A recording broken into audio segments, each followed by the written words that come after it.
పూతన వధని నిన్న మనం చెప్పుకున్నాం. ఈ పూతనా వధ అనే దాన్ని పూతనా మోక్షము అనే పేరుతో కూడా చెబుతూ ఉంటారు. శ్రీకృష్ణుని యొక్క ఎన్నో బాల్య క్రీడల్లో, బాల్య లీలల్లో ఈ పూతనా వధ ఒక్కదానికి మాత్రమే ఫలశ్రుతిని చెప్పడం జరిగింది. అంటే ఈ గాథని కనుక ఎవరైతే శ్రద్ధతో వింటారో లేదా శ్రద్ధతో ఎవరైతే పారాయణ చేస్తూ ఉంటారో అటువంటి వాళ్ళల్లో అనన్యమైనటువంటి భక్తి కలుగుతుంది అని ఒక ఫలశ్రుతిని కూడా చెప్పటం జరిగింది. ఇక పూతన వధ, పూతన సంహారం తర్వాత శకటాసుర వధ, నిన్నే శకట భంజనం అని కూడా అంటారు. శ్రీకృష్ణుడు ఒకనాడు ఒత్తిగిలబడ్డాడు, అంటే ఒదిగిలబడ్డాడు అంటారు, బోర్లబడ్డాడు అంటారు. అది చూచి యశోద ఆనందంతో పొంగిపోయింది. అభిషేక దినం రోహిణీ నక్షత్రంతో కలిసి వచ్చింది. ఎందుకంటే అది రోహిణీ నక్షత్రం, ఆయన జన్మ నక్షత్రం. అందుకని ఈ ఉత్సవాన్ని గొప్పగా చేయాలని యశోద మనస్సులో భావించింది. అదే విషయాన్ని భర్తకి తెలియజేసింది. మరి నందుడు కూడా ఎంతో ఆనందించాడు. ఈ ఏమాత్రం కూడా వెనకాడకుండా ఎంత ఖర్చైనా సరే బ్రహ్మాండంగా ఉత్సవం చేయాలి అని ఆలోచించాడు. నందగోకులం అంతా కూడా ఆ రోజు ఆనందోత్సాహాలతో నిండిపోతూ ఉన్నది. గోపభామలందరూ కూడా యశోద ఇంటికి వచ్చారు. యశోద ఆహ్వానించింది వాళ్ళని. వాళ్ళందరూ కూడా నందుని గృహానికి రావటంతో నందుని యొక్క గృహమంతా కూడా కళకళలాడుతూ ఉంది. బ్రాహ్మణులు వేదమంత్రాలు పఠిస్తూ ఉన్నారు. సుమంగుళ్ళైనటువంటి స్త్రీలు మంగళగీతాలు పాడుతూ ఉన్నారు. ఆ సమయంలో యశోద కృష్ణుడికి మంగళ స్నానం చేయిస్తుంది. ఆ తర్వాత పట్టు పీతాంబరాలు కట్టింది, కురుల్ని చక్కగా దువ్వింది, పూలు ముడిచింది, నెమలి పింఛాన్ని శిరస్సున అలంకరించింది, మెడలో అనేకమైనటువంటి స్వర్ణమాలలు వేసింది. బ్రాహ్మణులకి అనేకమైనటువంటి విందు భోజనాలు ఏర్పాటు చేశారు. విలువైనటువంటి వస్త్రాలని వాళ్ళకి దానం చేశారు. అనేకమైనటువంటి గోవుల్ని దానం చేశారు. బ్రాహ్మణులందరూ కూడా శ్రీకృష్ణుని అనేక విధాలుగా దీవించి స్వస్తి వాచకాలు పలికారు.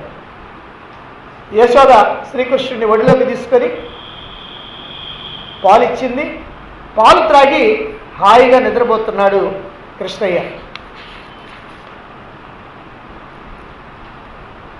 సరే, ఆ కృష్ణుణ్ణి ఇక్కడ ఇంట్లోనే కనుక ఉంచినట్లయితే ఈ ఉత్సవానికి అతడు మేలుకుంటాడేమో, అతడు కనుక మేలుకొని గోల చేస్తూ ఉంటే ఈ ఉత్సవం సాఫీగా సాగదు. ఈ గోపభావాలందరూ కూడా వచ్చారు, వాళ్ళందరినీ కూడా గౌరవించాలన్నా సత్కరించాలన్నా దానికి అడ్డమవుతుంది అనేటువంటి ఉద్దేశంతో మరి శ్రీకృష్ణుడిని ఎక్కడన్నా ఒక ప్రశాంతమైనటువంటి ప్రదేశంలో పరుండ పెట్టాలి అని ఆ ప్రశాంతమైనటువంటి ప్రదేశం కోసం వెతుకుతూ ఉంది. అలా వెతుకుతూ ఉంటే ఆమెకి ఆ ఇంటికి బయట ఒక బండి కనపడ్డది, శకటం. ఆ బండి కింద ఒక పరుపు వేసింది. ఆ పరుపు మీద శ్రీకృష్ణుడు నిద్రిస్తున్నటువంటి శ్రీకృష్ణుడిని పండబెట్టేసింది. సరే, ఇంట్లో ఎక్కువ స్థలాన్ని ఆక్రమిస్తున్నాయి అనే ఉద్దేశంతో పండ్ల బుట్టలు, పాల దుత్తలు, పెరుగు దుత్తలు, మరి వెన్న కొండలు ఇవన్నీ కూడా తెచ్చి ఆ బండి మీద పెట్టింది. శ్రీకృష్ణుడేమో ఒంటరిగా వదిలిపెట్టి ఉత్సవ కార్యక్రమంలో ప్రవేశించింది. ఇక వ్రజవాసుల్ని సన్మానించేటువంటి కార్యక్రమంలో యశోద మనస్సు లగ్నమైపోయింది. ఇక్కడ కుమారుడు బయట బండి కింద పండి వేసినటువంటి విషయం కూడా ఆమెకి ఇక గుర్తులేదు. ఇక కార్యక్రమం ప్రారంభమైంది. మరి ఇదే చాలా హాస్యాస్పదమైనటువంటి విషయం. సామాన్యంగా మానవులందరూ కూడా అనేకమైనటువంటి ఉత్సవాలు, ఊరేగింపులు, వ్యవహారాలు చేస్తూ ఉంటారు. మరి ఈ ఉత్సవాలు చేస్తూ ఉంటే అక్కడ ఆమెమో శ్రీకృష్ణుడిని మర్చిపోయింది, ఇక్కడేమో భగవంతుడిని మర్చిపోతూ ఉంటారు. జీవులు ఎంతటి చపల చిత్తులో మనకు అర్థమవుతుంటుంది. అసలు భగవంతుడిని గురించి స్మరించడం కోసం మనం పండగలు వచ్చినాయి. పండగలు అనేటువంటివి ఏర్పాటు ఎందుకు చేశారు పూర్వకాలంలో పెద్దలంటే, ఇతర రోజుల్లో భగవంతుడిని స్మరించినా స్మరించకపోయినా కనీసం పండగ రోజుల్లోనైనా ఆ భగవంతుడిని స్మరిస్తారు. ఆ పండగ రోజుల్లోనైనా దేవాలయానికి వెళతారు, లేకపోతే ఇంట్లోనే ఆ భగవన్నామ స్మరణ చేస్తూ ఉంటారు అనేటువంటి ఉద్దేశంతో పండుగల్ని ఏర్పాటు చేశారు. సాధారణంగా పండుగల రోజున అనేకమైనటువంటి వినోద కార్యక్రమాలు కూడా ఉంటాయి. ఏదో రకమైనటువంటి వ్యాసంగాలు ఏర్పాటు చేస్తూ ఉంటారు. అయితే పండుగలన్నీ కూడా కేవలం వినోదం కోసం మాత్రమే కాదు, వికాసపూరితమైనటువంటి వినోదం ఏదైతే ఉందో అదిగో అదే చెయ్యాలి. చూడండి, లోకంలో మహాశివరాత్రి రోజున కానీ లేదా వైకుంఠ ఏకాదశి రోజున కానీ జాగరణ చేస్తే చాలా పుణ్యమని మంచిదని చెబుతూ ఉంటారు. అందుకోసం జాగరణ చేస్తూ ఉంటారు. అయితే ఆ జాగరణ కాలంలో ఏం చేస్తారు అనేది ప్రధానం. ఈ రోజుల్లో కనుకైతే టీవీలు ఉన్నాయి కాబట్టి ఇబ్బంది లేదు. ఎందుకంటే తెల్లవారులు కూడా టీవీల్లో సినిమాలు వస్తూ ఉంటాయి, వేరే వేరే ప్రోగ్రాంలు వస్తూ ఉంటాయి, అన్నీ చూస్తూ ఉండొచ్చు. పూర్వకాలంలో అయితే టీవీలు రాకముందు కనుకైతే ఈ సినిమా హాల్స్ వాళ్ళు ఏం చేస్తారంటే ఒకే టికెట్ మీద 2 ఆటలను వేస్తారు. ఒక్క టికెట్టే రూపాయి పెట్టి కనుక కొనుక్కుంటే అదిగో 7ంటికి కనుక పోతే అర్ధరాత్రి 3 దాకానో 4 దాకానో అక్కడే గడపచ్చు. అదిగో ఆ ప్రకారంగా సినిమాలు చూసి వస్తూ ఉంటారు. కొంతమంది ఉన్నారంటే రాత్రిపూట బాగా నిద్ర రాకుండా ఉండాలంటే పేకాట కనుక అయితే చాలా బాగా ఉంటుంది. ఇక అసలు నిద్రే రాదు, అందుకని ఆ పేకాటలో మునిగిపోతూ ఉంటారు. ఈ ప్రకారంగా పండగల్ని జరుపుకోవటం అని అంటే అది చాలా ఘోరాతి ఘోరమైనటువంటి విషయం. పండగ నాడు పరమాత్మను విస్మరించి లౌకికమైనటువంటి వ్యవహారాలకి ప్రాధాన్యత ఇచ్చి ఎవరైతే నడుస్తూ ఉంటారో అటువంటి వాళ్ళు ఆ పండగల యొక్క ఉద్దేశాన్ని కూడా తెలుసుకున్నటువంటి వాళ్ళే. భగవంతుడిని మర్చిపోవటం వల్ల, పండగ నాడు కూడా మర్చిపోవటం వల్ల ఇంకా వాళ్ళకి ఆ జన్మ ఎందుకు వచ్చింది అనేటువంటిది కూడా తెలియకుండా పోతూ ఉంది. ఇక్కడ యశోద శ్రీకృష్ణుడిని బండి కింద పరుండబెట్టింది. బండి పైనేమో పాలు, పెరుగు, వెన్న మొదలైనటువంటి పళ్ళు మొదలైనటువంటి బుట్టల్ని దుత్తల్ని అన్నిటినీ కూడా ఉంచింది. ఇదే విచిత్రమైనటువంటి విషయం. బండి క్రింద భగవంతుడు, బండి పైన లౌకికమైనటువంటి వస్తువులు. అంటే భగవంతుడికేమో క్రింది స్థానం, లౌకికమైనటువంటి వస్తువులకేమో పై స్థానం అన్నమాట. ఈ ప్రవర్తన శ్రీకృష్ణుడికి నచ్చలేదు, భగవంతుడికి కూడా నచ్చదు. ఎందుకనంటే మనం కూడా ఏం చేస్తుంటామంటే భగవంతుడికేమో చివరి స్థానం ఇస్తుంటాం, లౌకికమైనటువంటి వ్యవహారాలకేమో ప్రధానమైనటువంటి స్థానం ఇస్తుంటాం. అందుకనే ఏదైనా భగవత్ సంబంధమైనటువంటి కార్యం, ఏదైనా ఒక పూజ ఉందన్నా, ఏదైనా ఒక పారాయణ ఉందన్నా, లేకపోతే ఏదైనా ఒక ఉపన్యాసం ఉందన్నా, లేకపోతే ఏదైనా యజ్ఞం జరుగుతుందన్నా, ఇట్లాంటివి ఏమైనా జరుగుతుందంటే నాకు ఎక్కడ కుదురుతుందండి, నాకు వ్యాపారం కదా, నాకు ఉద్యోగం కదా, నాకు అవి కదా ఇవి కదా అంటే అవన్నీ ప్రధానం, ఇదంతా ముఖ్యం కాదు కదా అనేటువంటి ఉద్దేశంతో, వాళ్ళ ప్రత్యేకంగా ఉద్దేశం కాదు, వాళ్ళ యొక్క లోపల భావం అది అలా స్థిరపడిపోయింది. అది ఆ భావనతోటి నాకు ఎక్కడ కుదురుద్దండి అంటారు. అంటే భగవంతుడికి వెచ్చించడానికి మన దగ్గర సమయం లేదు, కేవలం లౌకికమైనటువంటి వ్యవహారాల కోసమే మనకి సమయం ఉంటుంది. దీన్ని భగవంతుడు ఏనాటికి కూడా మెచ్చడు. ఇక్కడ శ్రీకృష్ణుడు కూడా ఈ పరిస్థితికి మెచ్చల, అందుకనే బిగ్గరగా రోధించాడు. కానీ కృష్ణుడి యొక్క ఆ ఏడుపు లోపల ఉన్నటువంటి యశోదకి వినిపించల.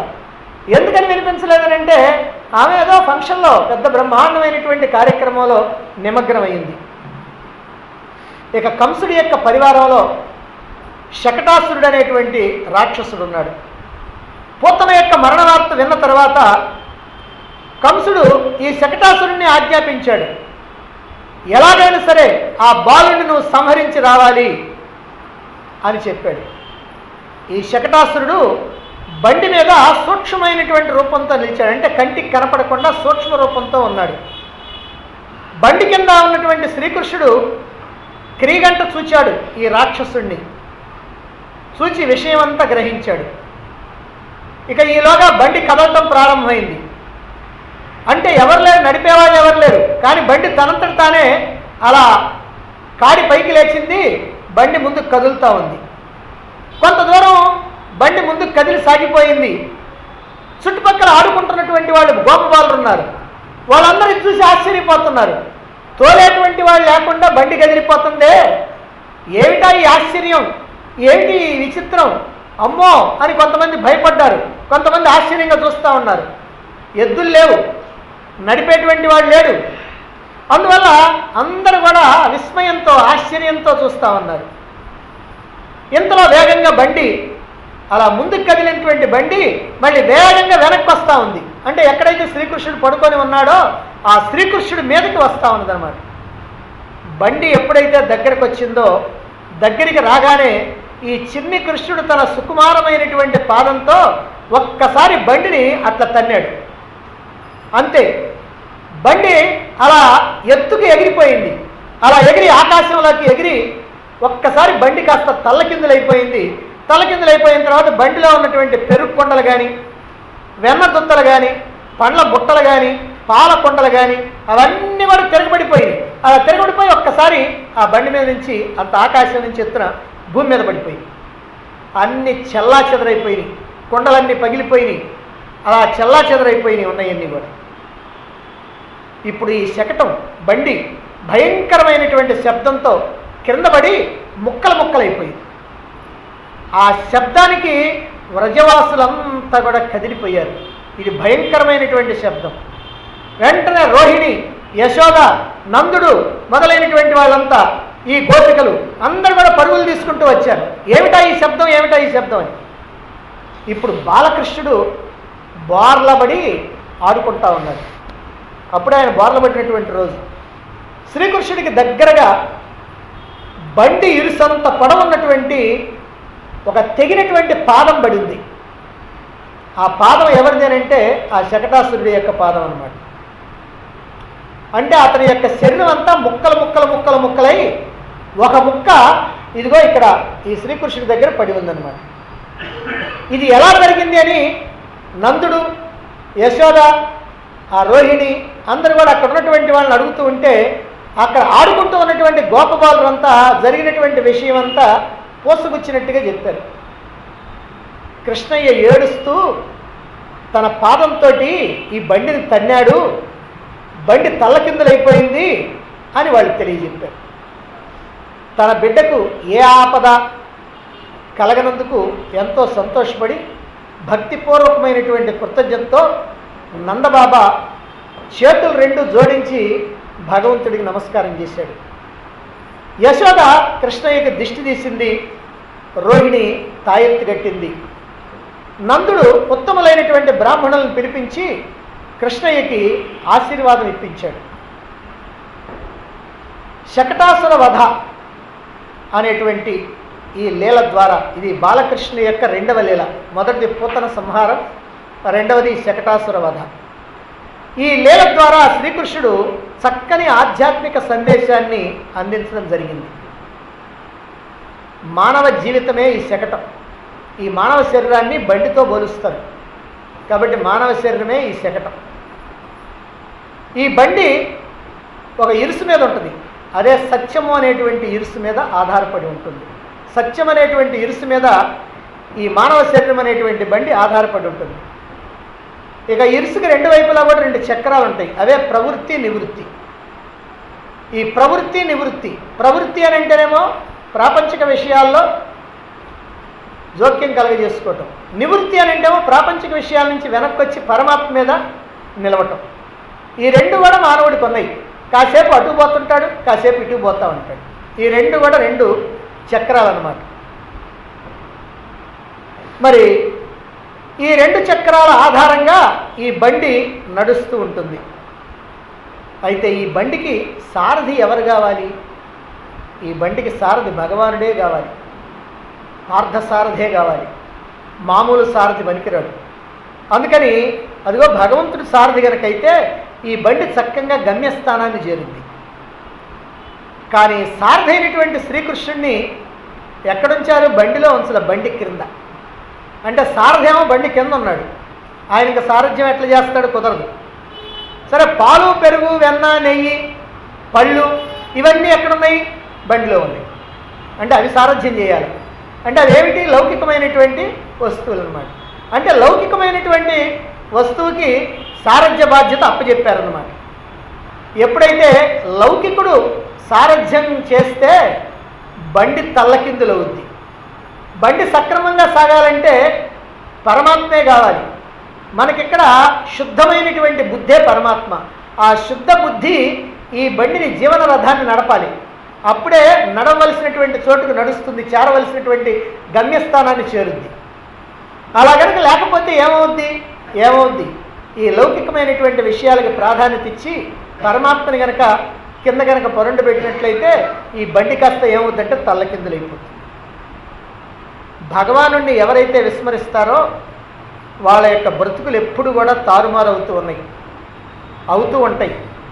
ఆశలన్నీ మట్టిపాలవుతాయి, ఆస్తులన్నీ పొరల పాలైపోతూ ఉంటాయి. బండిలో సంసారాన్ని ఉంచి సారథిని బండి కింద ఉంచడం వల్ల యశోద భయభ్రాంతులకు లోనైపోయింది. ఈ జరిగినటువంటి విషయం సామాన్యమైనటువంటి విషయం కాదు. శకటాసురుడు అంటే భ్రాంతి, భ్రమ, మన యొక్క భ్రమ, అజ్ఞానం, ఇదే శకటాసురుడు. శకటాసురుడు శకటాన్ని ఆశ్రయించినట్టుగా భ్రాంతి మనల్ని ఆశ్రయించి ఉంటుంది. ఆశ్రయించి ఏం చేస్తుంది మనల్ని అంటే జనన మరణ చక్రంలో పడేసి తిప్పుతూ ఉంటుంది. ఇది మాయ. ఈ మాయ భగవంతుడి యొక్క అధీనంలో ఉంటుంది. మనమేమో మాయకు అధీనంలో అయితే మాయేమో భగవంతుడికి అధీనమై ఉంటుంది.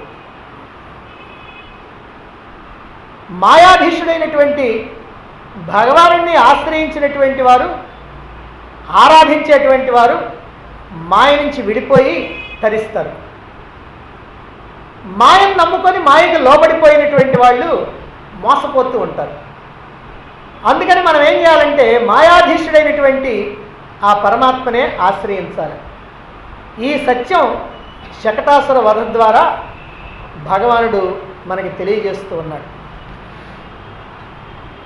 అజ్ఞానులైనటువంటి వాళ్ళు కనుక ఆశ్రయిస్తే భగవానుడు కొందరినేమో వాళ్ళ యొక్క బరువుల్ని తగ్గించి వాళ్ళని ఉద్ధరిస్తూ ఉంటాడు, కొందరికేమో బరువుని పెంచి వాళ్ళని తరింపజేస్తూ ఉంటాడు. ఈ రెండు రకాలైనటువంటి విషయాల్ని తెలియజేసేటువంటి గాథలు అంటే కృష్ణుని యొక్క లీలలు ఇప్పుడు రాబోతా ఉన్నాయి. ఎప్పుడైతే పూతన అలాగనే శకటాసురుడు ఇద్దరు మరణించారో, ఇద్దరు సంహరించబడ్డారో, మామూలుగా మరణం కాదు, సంహరించబడ్డారో, ఆ సంహరించడం పడటం కూడా నందుని యొక్క ఇంటి దగ్గర, నందుని యొక్క ఇంటిలో ఉన్నటువంటి బాలుడి చేతిలో సంహరించబడ్డారో అర్థమైపోయింది కంసుడికి. విషయం అంతా అర్థమైపోయింది. ఆనాడు యోగమాయ చెప్పినటువంటిది, ఓహో ఈ బాలుడే అయి ఉండవచ్చు, ఇక సందేహం లేదు, వాడే వాడే వాడే శత్రువు, వాడే నన్ను హతమార్చడానికి జన్మించినటువంటి వాడు, అందుకని వాడిని హతమార్చాల్సిందే అంటూ దిక్కులు పిక్కటిల్లేలాగా కంసుడు అరుస్తూ ఉన్నాడు. దారుణమైనటువంటి మేఘ గర్జనల్లాగా ప్రతిధ్వనిస్తూ ఉంది. ఆ భాషకి అనుచరులైనటువంటి 50 మంది కూడా పరిగెత్తుకుంటూ వచ్చారు. ఎవరు లేకుండా ఒక్కడేంటి కేకలేసుకుంటున్నాడు ఏమిటని బరబరబర పరిగెత్తుకుంటూ వచ్చేసాడు. వాళ్ళలో తృణావర్తుడు కూడా ఉన్నాడు. మళ్ళీ వీడు ఒక రాక్షసుడు, వాడు శకటాసుడు అయితే వీడు తృణావర్తుడు. ప్రభు, ఆ తృణావర్తుడు అంటున్నాడు, వీర కంఠీరవా, ఎవడా శత్రువు, ఎక్కడ వాని యొక్క నెలవు, మీరు సెలవియండి, ఇప్పుడే వాడిని చీల్చి చెండాడుతాను అంటూ తృణావర్తుడు పలుకుతూ ఉన్నాడు. కంసుడు అంటున్నాడు, తృణావర్త, నా సందేహం నిజమైంది, పూతన వధించబడింది, శకటాసురుడు వధించబడ్డాడు, ఆ మాయావి అయినటువంటి దొంగ దేవుడు మనల్ని మోసం చేస్తా ఉన్నాడు, వాడే గోకులంలో పెరుగుతూ ఉన్నటువంటి బాలుడు, ఆ మాయావి అయినటువంటి దేవుడు వాడే, ఇది నా విశ్వాసం. ఖచ్చితంగా అతడే దేవకీదేవి యొక్క అష్టమ గర్భమై ఉంటాడు. అట్లాగన కాకపోయినట్లయితే మహాపరాక్రమవంతులైనటువంటి పూతన, అలాగనే శకటాసురుడు, వీళ్ళని వధించటం సామాన్యమైనటువంటి మానవులకి సాధ్యం కాదే, ఓ చిన్న బాలుడికి ఎలా సాధ్యమవుతుంది? కాబట్టి ఆలస్యం చేస్తే ఇక ప్రయోజనం లేదు అని ముందుకు అడుగులు వేస్తూ ఉన్నాడు కంసుడు. తృణావర్తుడు అడ్డుపడ్డాడు. ఓ దైత్యవీరా శాంతించు, శిశుఘాతుకానికి తమ వంటి వారు కదలాల్సినటువంటి అవసరం లేదు. ఆ మాయా బాలుణ్ణి నేను సంహరిస్తాను, అతడి యొక్క మరణ వార్తను నీకు అందించి తృప్తిని కలిగిస్తా అంటూ కంసుడి దగ్గర సెలవు తీసుకొని సుడిగాలి రూపంలో గోకులానికి బయలుదేరాడు.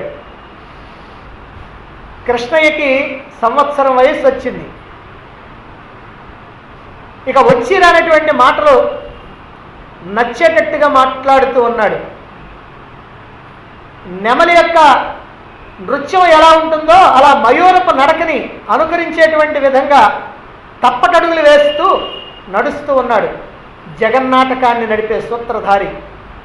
ఎన్ని నడకలో, ఎన్ని నటనలో, ఎన్ని మాయలో. గోపబాలురంతా కూడా కృష్ణుడి చుట్టూ చేరి ఆడుకుంటా ఉన్నారు. కాస్త పెద్దవాళ్ళైనటువంటి బాలురేమో, మరి వాళ్ళు ఎక్కువ పుణ్యాత్ములేమో, ఆ శ్రీకృష్ణుడిని ఎత్తుకొని అదృష్టం వాళ్ళకి కలిగింది, అందుకని వాళ్ళేమో ఎత్తుకొని ఆడిస్తూ ఉన్నారు. అలా ఎత్తుకున్నప్పుడు ఈ కృష్ణుడు అంటున్నాడు, ఓ మిత్రులారా, నాకు ఈ చెట్టు ఎక్కాలనుంది అని అంటున్నాడు. ఆయన అడగటమే ఆలస్యం.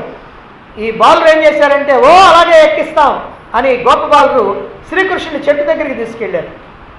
శ్రీకృష్ణుడు ఆ పక్కనే ఉన్నటువంటి సరస్సులో పద్మాలు ఉండటం చూశాడు. అందులో నుంచి ఒక పద్మాన్ని, ఒక తామర తూటిని తీసుకున్నాడు. తీసుకొని గోపబాలుని యొక్క వీపు మీద నుంచి కృష్ణుడు అలా ఆ చెట్టు మీదకి ఎక్కాడు. ఆ చెట్టు ఎక్కిన తర్వాత బాలుని దూరంగా వెళ్ళమని సైగ చేశాడు. వాళ్ళేమో దూరంగా వెళ్ళిపోయారు. ఈలోగా ఏం చేశాడంటే ఆ తామరతుడి యొక్క చివరిని తుంచేశాడు. అప్పుడు ఒక గోపభామ ఒకవైపు నుంచి అలా పాలకొండ నెత్తిన పెట్టుకొని వస్తూ ఉన్నది. మరొక గోప్యమేమో మరొక వైపు నుంచి అలా వచ్చింది. ఇద్దరు కూడా ఈ చెట్టు కిందకు వచ్చిన తర్వాత పాలకొండలు నెత్తిన పెట్టుకొని ఇద్దరు కూడా మాట్లాడుకుంటా ఉన్నారు. ఏం మాట్లాడుకుంటా ఉన్నారు? ఏదో లోకాభిరామాయణం మాట్లాడుకుంటా ఉన్నారు. మరి పాల ధరలను మాట్లాడుకుంటున్నారు, పాలు ఎన్నిస్తున్నాయి ఆవులని మాట్లాడుకుంటున్నారు, ఏదో లోకాభిరామాయణం గురించి మాట్లాడుకుంటున్నారు. ఇలా మాట్లాడుకుంటూ ఉంటే అది కూడా భగవంతుడికి ఇష్టం లేదండి. శ్రీకృష్ణుని యొక్క పంచన చేరటం పూర్వజన్మ పుణ్యఫలం. ఎవరైనా భగవంతుడి యొక్క నామాన్ని ఉచ్చరించడానికైనా, భగవంతుడిని పూజించడానికైనా, భగవంతుడి గురించి తెలుసుకోవడానికైనా, భగవత్ సంబంధమైనటువంటి మాటలు మాట్లాడటానికైనా ఇది పూర్వజన్మ పుణ్యం ఉంటేనే, ఆ పూర్వజన్మ సుకృతం ఉంటేనే సాధ్యమవుతుంది. మరి భగవంతుడి సాన్నిధ్యంలో చేరినటువంటి వాళ్ళు ఎంత అదృష్టవంతులైతే, ఆ భగవంతుడి సాన్నిధ్యంలో చేరిన తర్వాత శ్రేయస్సుని గురించి కాకుండా ప్రేయస్సుని గురించి మాట్లాడుకుంటే ప్రయోజనం లేదు. అంటే భగవత్ సంబంధమైనటువంటి విషయాలు మాట్లాడుకోవాలి కానీ లౌకికమైనటువంటి విషయాలు మాట్లాడుకోకూడదు. ప్రాపంచిక విషయాల యందు వాళ్ళకు ఉన్నటువంటి వ్యామోహం ఏదైతే ఉందో అదే ఈ అనర్థానికి కారణమైనటువంటిది. దేవాలయాలకు వెళ్ళినటువంటి వాళ్ళు కూడా అక్కడ చీరల గురించి, సొమ్ముల గురించి మాట్లాడుకుంటూ ఉంటారు. ఆశ్రమాలకు వెళ్ళినటువంటి వారు అక్కడ వాళ్ళు పెట్టేటువంటి తిండిని గురించి, వాళ్ళు చేయించేటువంటి పనుల గురించి, దీని గురించే మాట్లాడుకుంటూ ఉంటారు. ఇలా ప్రాపంచికమైనటువంటి విషయాల్ని ఎక్కడ మాట్లాడుకోవాలో అది తెలియాలి. ఏదో పరమాత్మ సాన్నిధ్యంలో ఉన్నప్పుడు ఎంతసేపటికి ఆ పరమాత్మను గురించి మాట్లాడటమో, వినటమో, లేదా దానికి సంబంధించినటువంటి పనులు చేయటమో చేయాలి. తనని సమీపించినటువంటి వాళ్ళల్లో కలిగినటువంటి వ్యామోహాన్ని మరి భగవానుడు తప్పకుండా తొలగిస్తాడు. ఆ వ్యామోహాన్ని ఆయన తొలగించాలి. అందుకనే చెట్టు కింద నిలబడి ఇద్దరు ప్లేడర్లాగా వాదించుకుంటా ఉన్నారు. గోపభామలు ఇద్దరు కూడా తన చేతిలో ఉన్నటువంటి తామరతూడు ఉంది కదా, ఆ తామరతూడుని తీసుకొని, ఆ చివరిని తుంచేసినటువంటి తామరతూడుని తీసుకొని చెట్టు కొమ్మ మీద బోర్లా పడుకొని ఈ బాలకృష్ణుడు ఆ తూడు యొక్క ఒక కొన్ని వాళ్ళ కుండలో వేశాడు. రెండో కన్ను నోట్లో పెట్టుకొని పీలుస్తున్నాడు. ఏమంది దాంట్లో ఉన్నటువంటి పాలన్నీ వచ్చేస్తాం. అదైపోయిన తర్వాత రెండో కుండలో వేశాడు, అలా పీల్చేశాడు. ఆ రెండు కుండలు కూడా ఖాళీ అయిపోయాయి. ఎట్లా అయితే నదులన్నీ కూడా సాగరంలోకి చేరుతాయో అదిగో ఆ ప్రకారంగా ఆ కుండల్లో ఉన్నటువంటి పాలన్నీ కూడా ఆ శ్రీకృష్ణుడు అనేటువంటి సాగరంలోకి ప్రశాంతంగా వెళ్ళిపోయింది. చెట్టు వెనకాల పొంచి ఉన్నటువంటి తన మిత్రమండలి ఏదైతే ఉందో, తన స్నేహితులందరూ కూడా అక్కడ ఉన్నారు కదా, వాళ్ళందరికీ కూడా మళ్ళీ కొన్న అందించాడు. వాళ్ళు పీల్చేస్తూ ఉన్నారు. కడవలన్నీ ఖాళీ అయిపోతూ ఉండేటప్పటికల్లా ఈ గోపమామలకి బరువు తగ్గిపోయింది. ఇది బరువును తగ్గించి, కొంతమందికి బరువును తగ్గించి తరింపజేస్తారని చెప్పింది. తేలిపడినటువంటి కుండలు ఏమిటా ఇప్పటిదాకా ఇంత బరువుగా ఉన్నాయి, ఒక్కసారి బరువు తగ్గిపోయినాయి అని ఆ కుండల్ని దించి చూస్తే ఏముంది, కుండలు రెండు కూడా ఖాళీ అయిపోయింది. పైకి చూశాను. పైకి చూసేప్పటికి కొమ్మ మీద అలా బోర్ల పడుకొని శ్రీకృష్ణుడు ఉన్నాడు. గోపభామల వైపు చిరునవ్వులు నవ్వుతూ చూస్తూ ఉన్నాడు. ఆ నందనందన్ని యొక్క మందహాసాన్ని గోపభామలు చూచి పాలకొండలతో సహా సమస్తాన్ని మరిచి ధ్యానమగ్గులైపోయారు. ఆ భగవంతుడిని చూస్తే చాలు అలా ధ్యానమగ్గులైపోతూ ఉంటారు. తనను ఆశ్రయించినటువంటి భక్తుల యొక్క హృదయాలు ప్రాపంచికమైనటువంటి విషయాల గురించినటువంటి ఆలోచనలు చేస్తూ, ఆ ప్రాపంచికమైనటువంటి వస్తువులు, విషయాలు, భోగాలు వాటి చుట్టూగానే తిరుగుతూ ఉన్నట్లయితే శ్రీకృష్ణుడు ఎన్నటికీ కూడా సహించడు. వారి వ్యామోహం మొత్తాన్ని కూడా తొదముట్టించి ఆ వ్యామోహాన్ని ఆయన కాస్త తీసేయాలి. అందుకే గోపభామల యొక్క విషయంలో అదిగో ఆ పాలకొండలు మొత్తం ఖాళీ చేసి అదే పని చేసేది. గోపభామల తలపైన పాలకొండలు ఉన్నాయి. వాళ్ళ యొక్క మనస్సుల్లో వ్యామోహం ఉంది. తల మీద పాలకొండలు ఉన్నాయి, మనస్సులోనేమో ప్రాపంచికమైనటువంటి వ్యామోహాలు ఉన్నాయి. శ్రీకృష్ణుడు తామరతుడు తీసుకున్నాడు, దాని చివరి భాగాన్ని తుంచాడు. ఈ తామర అనేటువంటిది జ్ఞానానికి సంకేతం. చివరి ఉన్నటువంటి భాగమేమో జ్ఞానాహంకారం అంటారు. జ్ఞానాహంకారం అంటే ఏమిటంటే నేను జ్ఞానిని అని అనుకునేటువంటి అహంకారం. అదంత పెద్ద ప్రమాదకరమైనటువంటిదేం కాదు, కానీ మొత్తం మీద అహంకారం కూడా ఎప్పుడో ఒకప్పుడు వదిలేసేయాలి. ఎందుకంటే జ్ఞానాన్ని తెలుసుకున్నటువంటి కొత్తల్లో, అంటే ప్రారంభ దశలో నేను గొప్ప జ్ఞాని, మిగతా వాళ్ళందరూ కూడా అజ్ఞానులు అని అనిపిస్తూ ఉంటుంది. అందుకని ఆ జ్ఞానాహంకారం అనేటువంటిది ఉంటుంది. ఆ జ్ఞానాహంకారాన్ని, అదిగో ఆ చివరి భాగాన్ని, దాన్ని కూడా తుంచేశాడు. మరి దాన్ని తుంచేసిన తర్వాత ఇప్పుడేం చేయాలి? ఈ జ్ఞానాహంకారం కనుకుంటేనేమో ఇతరులకి సేవ చేయడానికి పనికిరాదు. అందుకని కృష్ణుడు దాన్ని కాస్త తీసేసి ఆ తామరతుడిని గోపభామలు అనేటువంటి భక్తి యొక్క కుండల్లో, ఆ గోపభామల భక్తి అనేటువంటి కుండల్లో, అంటే వాళ్ళ యొక్క మనస్సుల్లో, కుండలు అంటే ఇక్కడ మనస్సులు, వాళ్ళ యొక్క మనస్సుల్లోకి ఏ వ్యామోహం అయితే ఉందో, ప్రాపంచిక వ్యామోహం ఏమైతే ఉందో దాన్ని కాస్త పీల్చేసాడు. తలల మీద పాలకొండలు ఉన్నాయి, వాళ్ళ యొక్క మనస్సుల్లో వ్యామోహం నిండి ఉంది. ఈ వ్యామోహం పోవాలా, ఈ వ్యామోహాన్ని తీసేయటమే పాలకొండల్లో ఉన్నటువంటి పాలను తీసేయటం. ఆ తీసేయటం కూడా దేంతో తీసేసాడు? తామరతుడితో చేశాడు. అంటే తామరతుడితో తీసేస్తున్నాడంటే జ్ఞానంతో తీసేస్తున్నాడు. ఈ జ్ఞానం అంటే జ్ఞానాహంకారం అనేటువంటిది కూడా తీసేసి అచ్చమైనటువంటి జ్ఞానంతో తీసేస్తూ ఉన్నాడు. ఇది శ్రీకృష్ణుడు ఇక్కడ చేసినటువంటి ఒక లీల యొక్క ఆంతర్యం. అజ్ఞానులైనటువంటి వాళ్ళు, విచక్షణ జ్ఞానం లేనటువంటి వాళ్ళై గాడిదల్లాగా మొయ్యలేనటువంటి బరువును మోస్తూ ఉంటారు.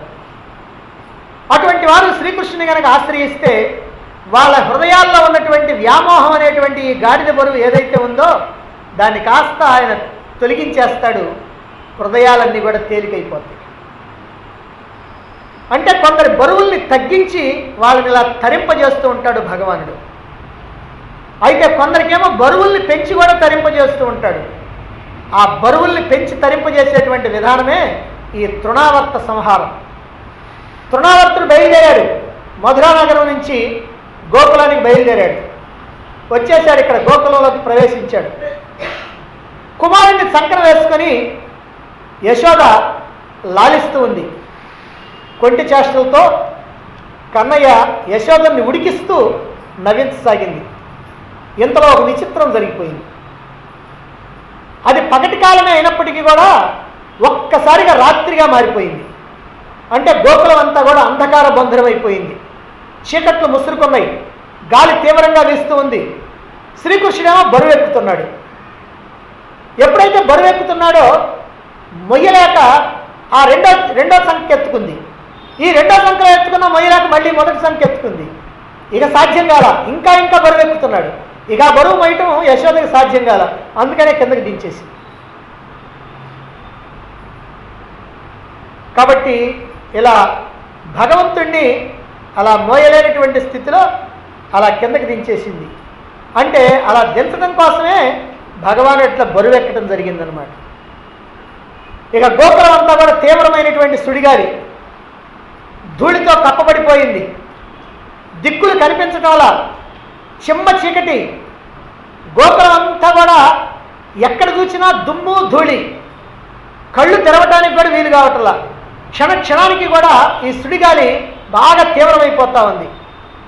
యశోద బిడ్డ కోసమని దించింది కదా కిందకి, అందుకని ఆ బిడ్డ కోసమని కళ్ళు మూసుకొనే అలా చుట్టూ తడివి చూసుకుంటా ఉంది. ఎక్కడున్నాడా నా బిడ్డ ఎక్కడున్నాడా అని. కృష్ణయ్య జాడలేదు. బాధతోటి భయంతో యశోద కంపించిపోతా ఉంది, విలపించిపోతా ఉంది, కన్నీరు ప్రవాహంలా కారుతా ఉన్నది. కృష్ణ కృష్ణ కృష్ణ అని అంటూ దిక్కులు పిక్కటిల్లేలాగా రోధిస్తూ ఉంది.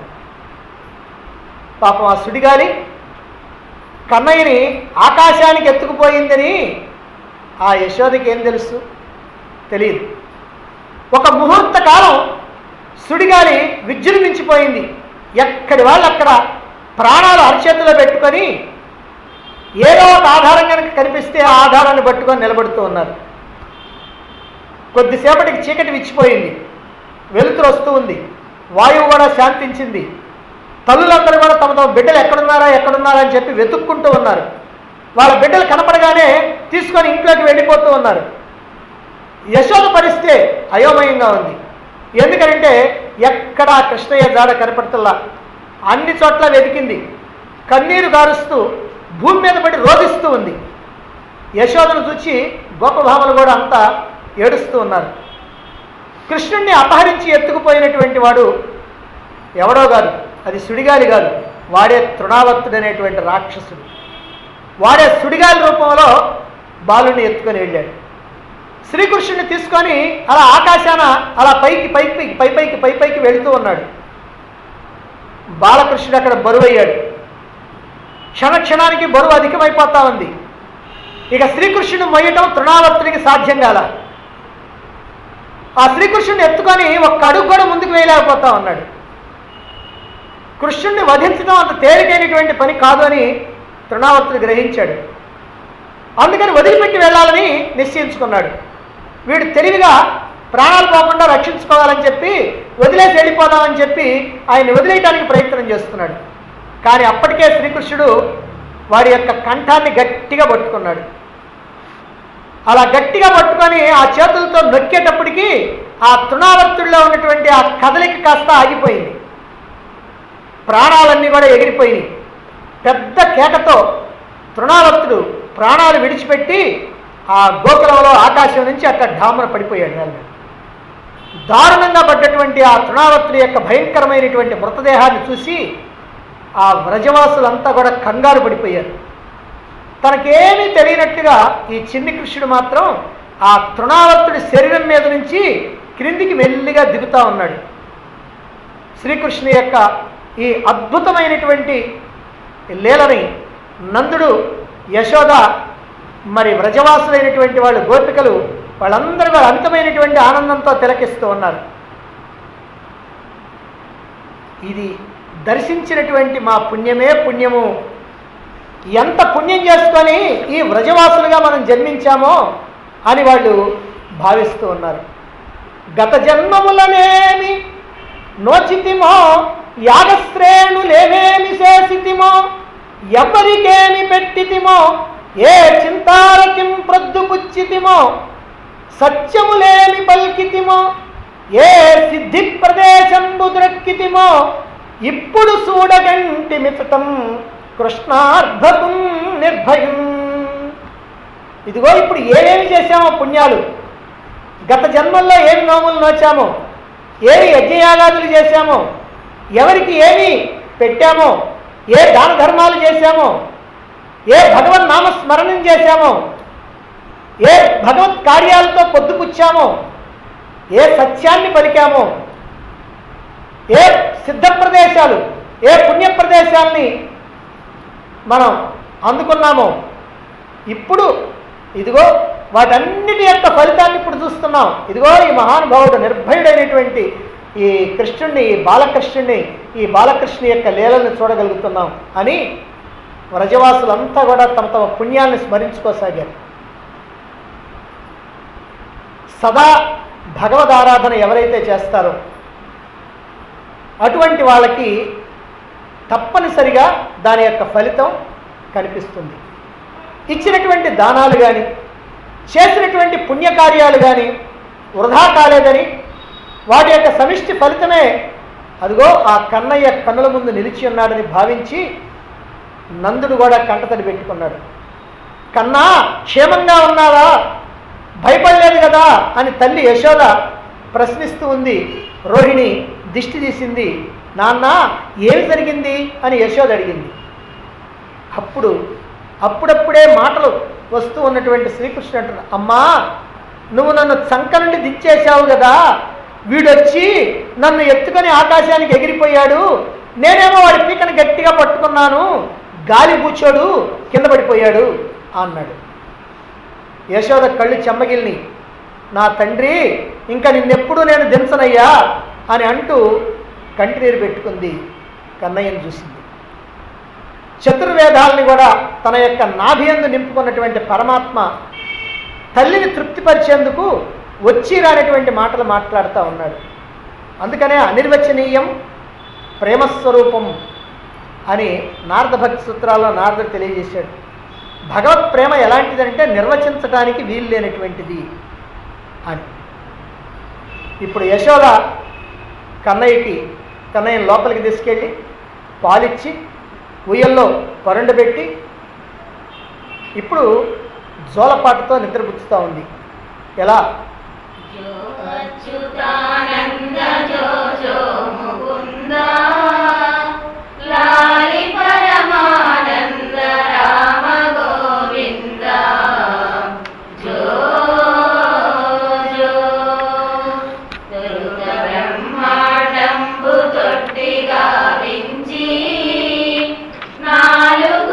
వేదముల గొలుసుల మరించి జో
ఇక తృణావర్త వధలో ఉన్నటువంటి ఆధ్యాత్మిక విశేషాలు ఏమిటో మనం గమనిద్దాం.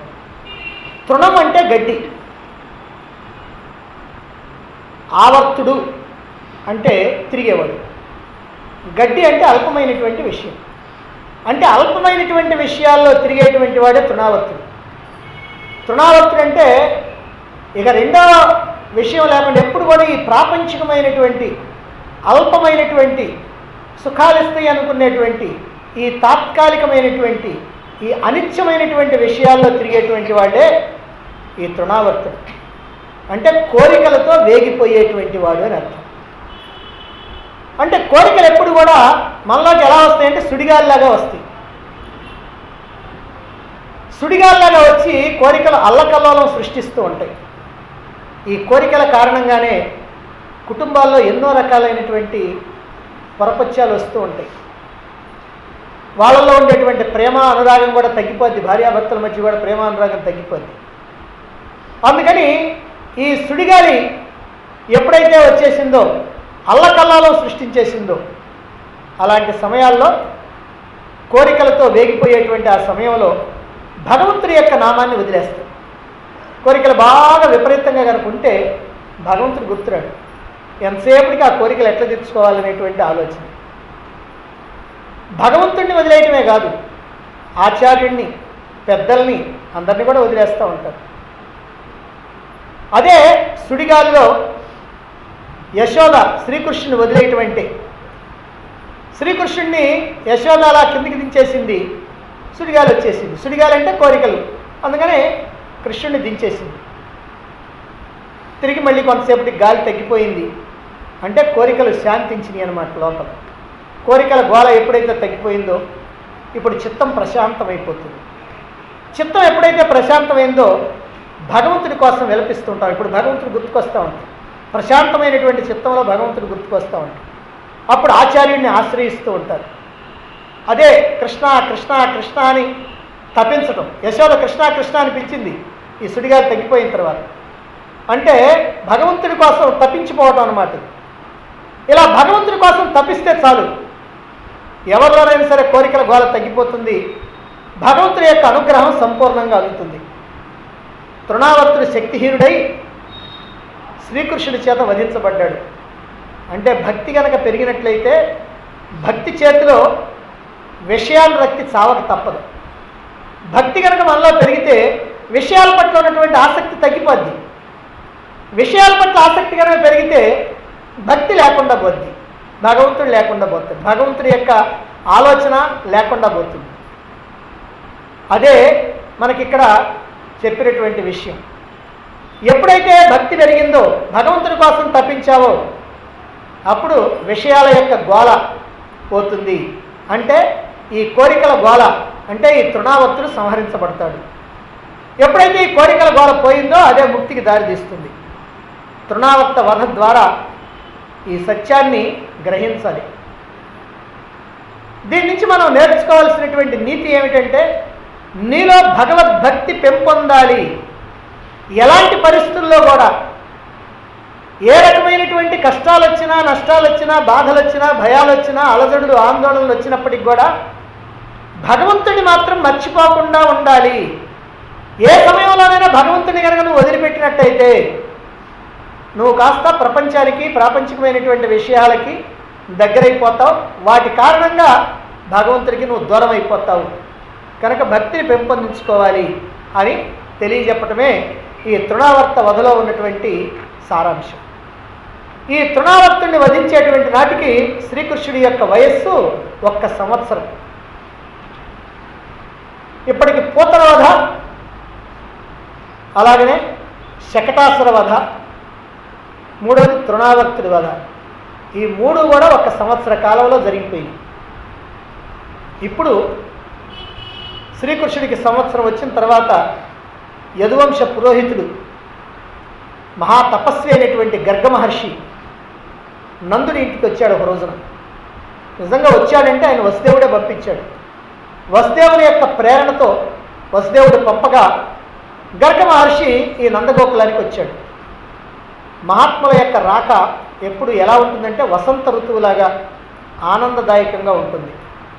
నందుడు కూడా ఆనందంతో మహర్షిని ఆహ్వానించాడు. ఆయనకు అర్ఘ్యపాద్యాదులిచ్చి పూజించాడు, సాష్టాంగ నమస్కారం చేశాడు, చేతులు జోడించి నమస్కరించి పూజించాడు. గురుసేవ అనేటువంటిది భగవద్బుద్ధితో కొనసాగాలి. గురుసేవ లభించడం కన్నా మించినటువంటి భాగ్యం లేదని శాస్త్రాలు చెప్తూ ఉన్నాయి. అహంకారుల యొక్క సేవలు ఏవైతే ఉన్నాయో అవి ఆచార్యుల యొక్క హృదయాల్ని అసంతృప్తి పాలు చేస్తాయి. అంటే సేవ చేసేటప్పుడు కూడా నీలో అహంకారం ఉండకూడదు. చాలామంది అహంకారంతో సేవ చేసేటువంటి వాళ్ళే ఈ లోకంలో మనకు కనిపిస్తూ ఉంటారు. కానీ అహంకారం లేకుండా చేసినటువంటి సేవ ఏదైతే ఉందో అదే నిజమైనటువంటి సేవ అవుతుంది. గర్గ మహర్షిని ఇక్కడ సేవించిన తర్వాత నందుడు అనేకమైనటువంటి ప్రీతి వచనాలు పలుకుతూ ఉన్నాడు. ఊరకరారు మహాత్ములు నా రథముల ఇండ్ల కడకు వచ్చుటలెల్లం కారణము మంగళములకు నీ రాక శుభంబు మాకు నిజము మహాత్మా అని వినమ్రతతోటి నందుడు నమస్కరిస్తూ ఉన్నాడు. ఊరకరారు మహాత్ములు మా ఇళ్ళకి ఏదో కారణం ఉంటుంది, ఏమైనా మీ రాక మాకు శుభాన్ని కలిగిస్తుంది, ఇది సత్యం ఓ మహాత్మా అని నందుడు ఎంతో వినమ్రతతో నమస్కారం చేస్తూ ఇలా పూజించాడు.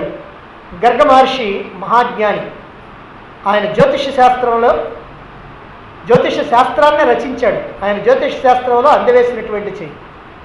ఆ బ్రహ్మవేత్త అయినటువంటి గర్గ మహర్షిని నందుడు ఇలా ప్రార్థించాడు.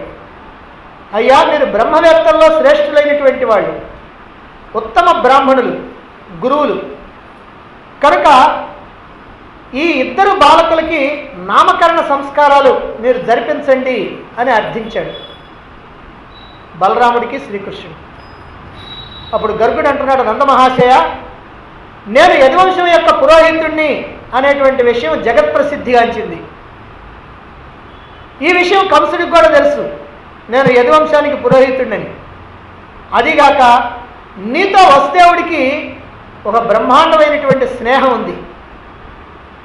నేను కనుక ఇప్పుడు నీ బిడ్డలకి కనుక నామకరణం చేసినట్లయితే ఈ పుత్రుడే దేవకీ పుత్రుడు అని భావించి కంసుడు కీడు తలపెట్టవచ్చు. ఎందుకైనా మంచిది, మన జాగ్రత్తలో మనం ఉండాలి కదా అని గర్గ మహాముని నందుడితో అన్నాడు. అప్పుడు నందుడు అంటున్నాడు, మహాత్మా, కంసుడి వల్ల ఈ బాలుడికి అటువంటి ప్రమాదం సంభవిస్తుంది అని మీరు కనుక శంకిస్తే ఎవరికీ తెలియకుండా రహస్యంగా ఈ నామకరణం చేసేయండి అని ప్రార్థించాడు. ఏకాంతముగా నామకరణం చేయటే ఇక్కడ గర్గ మహర్షి యొక్క ఉద్దేశం. భగవన్నామాన్ని కూడా మనం ఏకాంతంలోనే జపించాలి. అందులో అంతరార్థం ఇదే. ఏకాంతంలో ఇక్కడ నామకరణం చేయటం అంటే ఏకాంతంలో నామస్మరణ చేయటాన్నే ఇక్కడ మనకి చెప్తూ ఉన్నారు. నిజమైనటువంటి భక్తుడు ఎవరైనా సరే ఎల్లప్పుడూ కూడా సాధనని రహస్యంగానే ఉంచుకుంటాడు. ఈ సత్య సాధన, ఈ పరమాత్మని అందుకోవడానికి చేసేటువంటి సాధన ప్రదర్శనలకి, మన్ననలకి, గౌరవాలకి పాత్రం కాకూడదు. చాలామంది లోకంలో ఏం చేస్తారంటే ఈ సాధనని చాలా గొప్పగా చెప్పుకుంటూ ఉంటారు. మేము సాధకులం, మేము ధ్యానులం, మేము సాధనలు చేసేటువంటి వాళ్ళం అని బోర్డు కట్టుకొని తిరుగుతూ ఉంటారు. కానీ విషయం ఏమిటంటే ఎప్పుడు కూడా సాధనలన్నీ కూడా రహస్యంగానే ఉంచుకోవాలి. గర్గ మహర్షి ఇద్దరు బాలులకు కూడా నామకరణం చేస్తున్నాడు. ఈ రోహిణి పుత్రుడు మంగళకరమైనటువంటి గుణాల చేత శోభిస్తూ బంధువులందరికీ కూడా ఆనందం కలిగిస్తూ ఉంటాడు కనుక ఇతన్ని రాముడు అని అనాలి. అయితే అధికమైనటువంటి బలం కలిగినటువంటి వాడు కనుక బలరాముడు అనేటువంటి నామంతో లోకంలో ప్రసిద్ధుడవుతాడు అని గర్గ మహర్షి చెప్పాడు. ఆ తర్వాత ఓ నందుడా, నీ కుమారుడు కృష్ణవర్ణంలో శోభిస్తూ ఉన్నాడు, అతడు కృష్ణుడు అని పిలువబడతాడు. గోవులకి, ఈ గోకులానికి సంతోషాన్ని కలిగించేటువంటి వాడు ఈ బాలుడు. మీ బ్రతుకుల్లో గొప్ప తేజస్సును నింపుతాడు. ఓ నందరాజా, మీ కుమారుడు నారాయణునితో సమానుడు అని పలికి గర్గముని ఆశీర్వదించాడు. ఏకాంతంలోనే నామకరణం చేసినప్పటికీ కూడా దీన్ని ఒక మహోత్సవంగా యశోద రోహిణీలు చేస్తూ ఉన్నారు. అందుకనే ఎంతో హడావుడిగా ఉన్నారు. మరి ఏం చేస్తున్నారు వారు?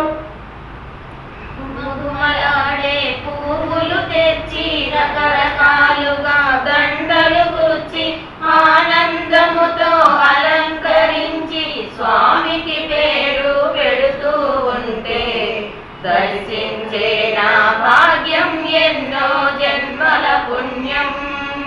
దర్శించే నా భాగ్యం ఎన్నో జన్మల పుణ్యం.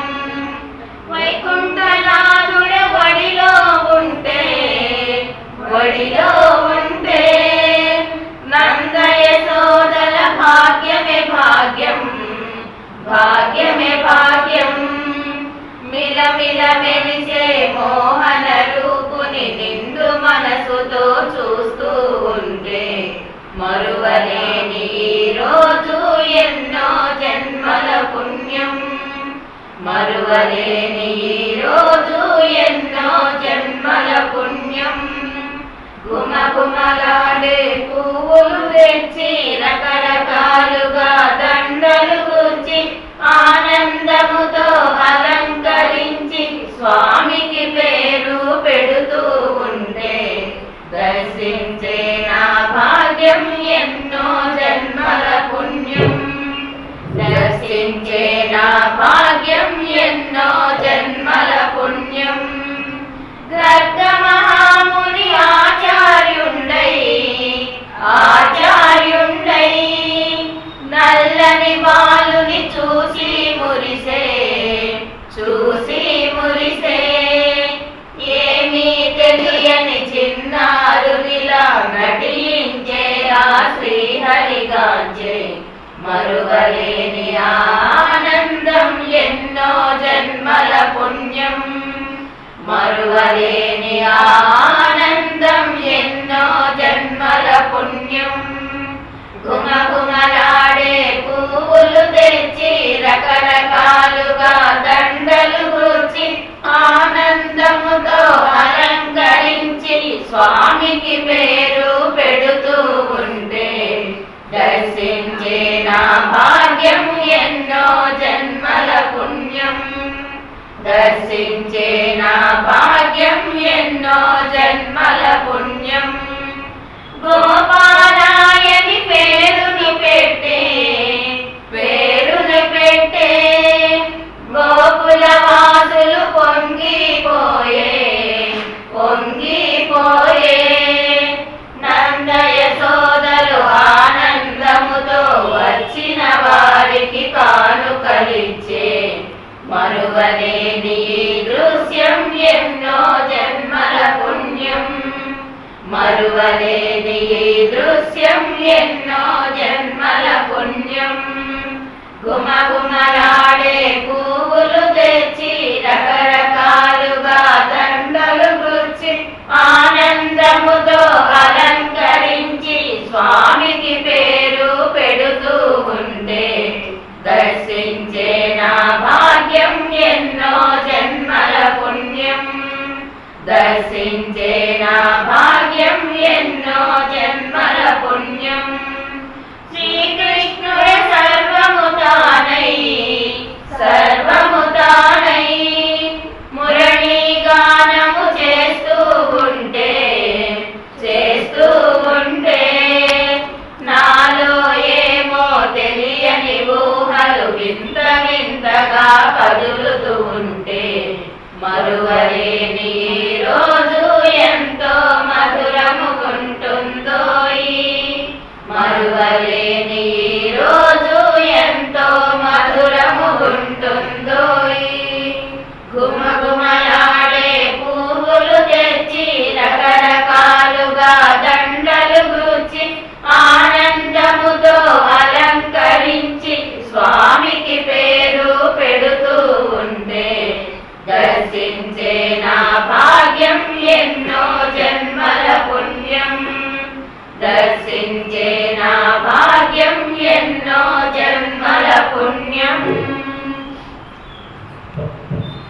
జీవికి జరిగేటువంటి సంస్కారాల్లో నామకరణం అనేటువంటిది ఒకటి.